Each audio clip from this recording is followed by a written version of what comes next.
pray and just read my Bible out loud. And I would read it.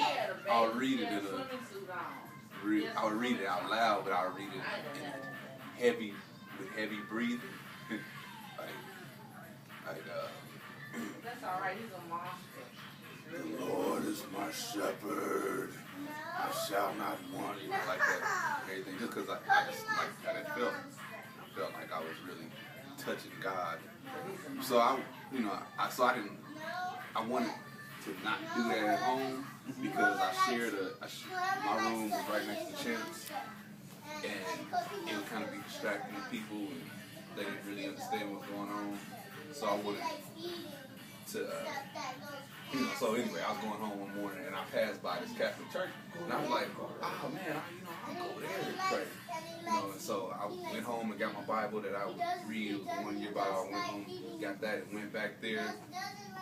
And I got there, and I was like, I was the only one there, and I was like, oh, this is nice. And they had the, behind the pews, they had the little things that go down where you can kneel down. I was like, oh, this is great. I'm about to really have me some prayer.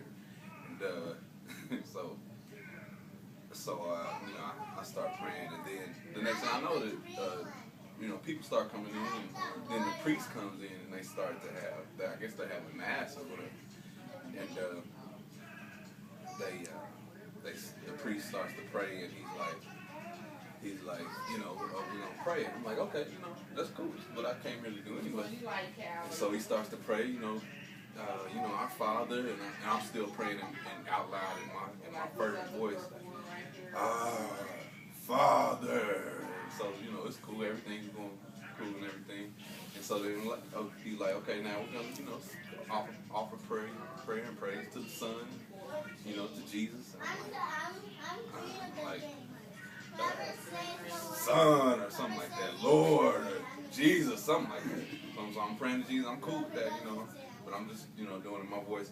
And then he goes and he says, okay, now we're gonna pray to Mary, to the Holy Mother or something like that. And so I was like, no, our Father. And he's up there trying to pray, and he's like, Holy Mother, bless her hour, Father. And I had my eyes closed the whole time. I'm just listening to this. So, I have my eyes closed. I'm praying. I'm trying to redirect them back on the praying the right way. And I'm Father. And next thing I hear is I hear this shuffling, like all these footsteps, and everybody leaves, and I hear the door slam, boom, boom, boom. And so my eyes, and nobody's in there anymore.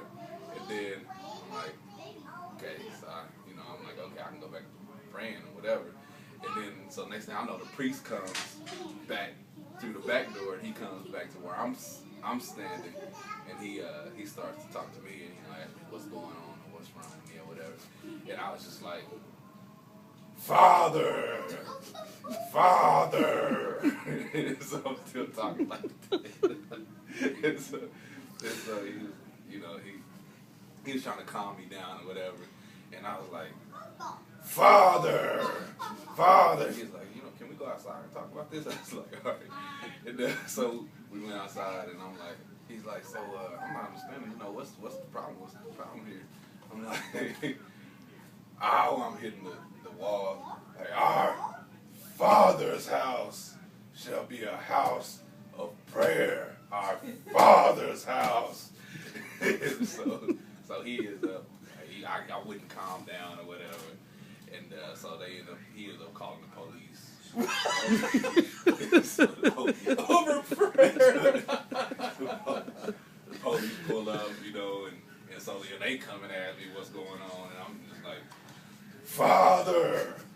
And so, you kept going with it. Yeah, I wouldn't come out of my prayer voice. So they like, you gotta come with us.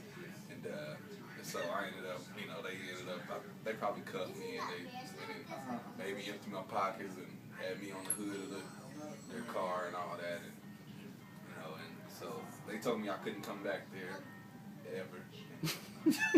So I went home. I actually had to walk home because I drove up there, but my license was expired. Oh, shoot. So they would, they weren't happy with me that day. But I went home, and that's my story.